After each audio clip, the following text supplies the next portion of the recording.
My parents had a maths tutor for me because they wanted to be amazing at maths. I was pretty good at numbers, and I'd have this tutor and he'd tell me that, he goes, the reason that you're struggling with the next question is because you're always worried about what your parents think. And that really stayed in my head. I was just like, wow, so as long as I'm trapped by what my parents think, I can actually never find the answers to the real questions of life. Most of us just throw ourselves into the deep end and then try swim and figure it out. The problem is we all went to normal schools that try to put stuff in us rather than take stuff out of us. You know, you were told at school that you weren't very good and you weren't good at English, and now you have a New York Times bestseller, right? Yeah. And it's like no one noticed that potential inside you. No one noticed that, oh, Lewis was really creative. And you're not the only person. There's so many people who feel like that. So the modern schooling system didn't extrapolate your self-actualization, your element, and just try to put maths, English, science inside.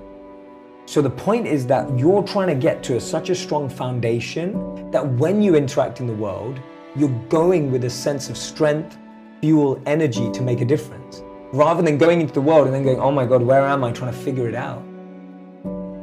People were so far removed from their own understanding of themselves that they were either lost living a life they didn't want to, lost living up to someone else's expectations, or lost becoming someone to impress someone else.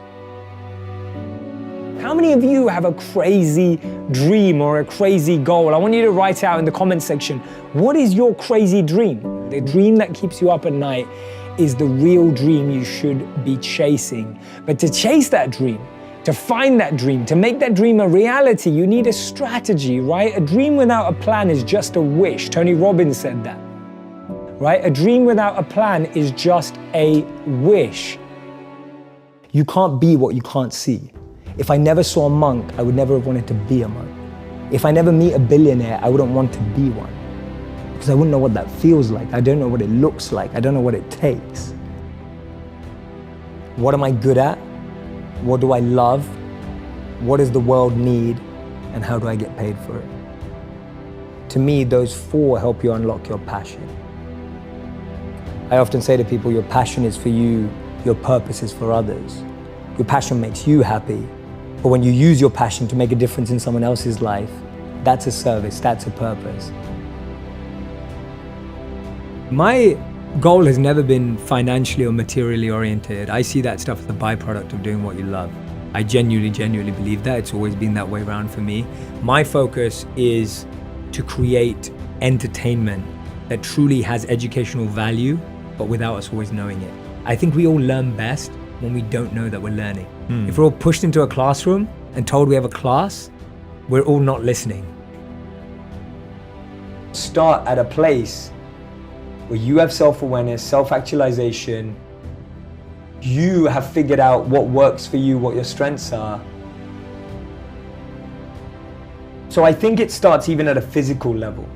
Anyone who's a physical fitness or a health coach will know that different bodies need different food, different sleep, different fluids.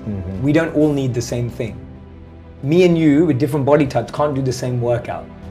Our bodies have different tolerances in different things. That's self-awareness at the physical level. We know our limits, we know what we can do, we know what we can't do, we know what our challenge is. On a mental level, what's self-awareness? Knowing what type of people I like to be with. Knowing who helps me grow and who drains me. That's mental self-awareness. I believe that the answers come from within, and we're not asking the right questions. I feel we're always looking for the right answers, not the right questions. And the biggest companies that we respect today, the biggest organizations, all came from trying to answer a question. It all came from trying to solve a problem or a question that we were able to identify. So my work comes from a very simple study that I read that said the most successful people in the world choose education over entertainment. And the most unsuccessful people in the world choose entertainment over education. I know people who graduated at 21 and didn't get a job till they were 27. I know people who graduated late at 25 and they found work immediately. I know people who never went to university but found what they love at 18. I know people who found a job straight out of college, making decent money, but hate what they do. I know people who took gap years and found their purpose. I know people who were so sure about what they were going to do at 16 and changed their mind at 26. I know people who have children but are single. And I know people who are married but have had to wait 8 to 10 years to have children. I know people in relationships who love someone else. I know people who love each other but aren't together. So my point is, everything in life happens according to our time, our clock. You may look at some of your friends and think that they're ahead of you, or maybe some of them you feel are behind.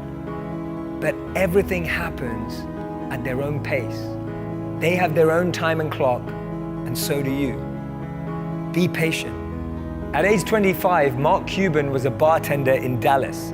It took till 32 for J.K. Rowling to be published for Harry Potter after being rejected by 12 publishers.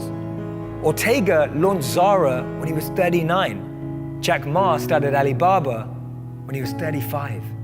Morgan Freeman got his big break at 52. Steve Carell only got his break after 40 years old. Virgin was started by Richard Branson at 34. Getting your degree after 25 is still an achievement. Not being married at 30 but still happy is beautiful. Starting a family after 35 is still possible. And buying a house after 40 is still great. Don't let anyone rush you with their timelines. Because as Einstein said, not everything that counts can be counted, and not everything that's counted truly counts. And this is the most important thing. I want you to be able to create meaningful, purposeful, fulfilling lives for yourselves, and learn how to use that to make an impact and a difference in the lives of others. That will be true success.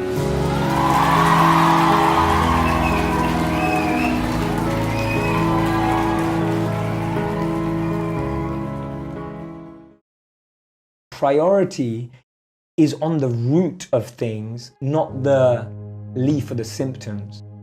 You're not dealing with your challenges at symptomatic level. You're dealing with it at root level, right? People say, oh, if you're stressed out, just take a stress pill. If you're stressed out, just go to get a massage. If you're stressed out, just relax, watch Netflix and chill. But all that's doing is pacifying you, escape for that hour, 2 hours, maybe a week. But going to the root of it and learning how to change your breath means you can manage any situation in life. Always go to the root. It will take longer, but it will last longer. Always go to the root. Cut down the root of that weed in your heart. Cut down the root of that weed in your mind. Don't just let it grow and kind of water a little bit and snip, cut it a bit. Just really go to the root and just knock it out. Get rid of it. Get a big axe and cut it down. The biggest weeds that we all get is on our intention. So when I say intention, I mean my current intention is to use everything I've been given, everything that I have, in the service of others. But every day that intention, which is a beautiful little plant that's growing, gets weeds around it. No, do it for the money. Just do it for the fame, do it for the followers, do it for this. All these weeds are like going around my real intention every day. Every day. That's a weed. A weed is the intention that you don't want. And the problem is, sometimes you've let it grow so much, the weed looks like the plant. And you start believing it's the same thing. I've always had friends who are older than me.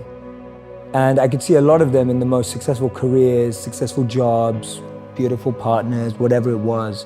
But I saw a sense of lack of fulfillment, meaning, and purpose in their lives. And I've always been an observer, and I would see these people who are like 5 years older than me, 7 years older than me, maybe 10 years older than me. And I'd be watching them and go, is that the life I want? And often the advice I give to people today is fast forward where you are, look at yourself in 10, 15, 20 years' time, and ask yourself the question, is that where I want to be?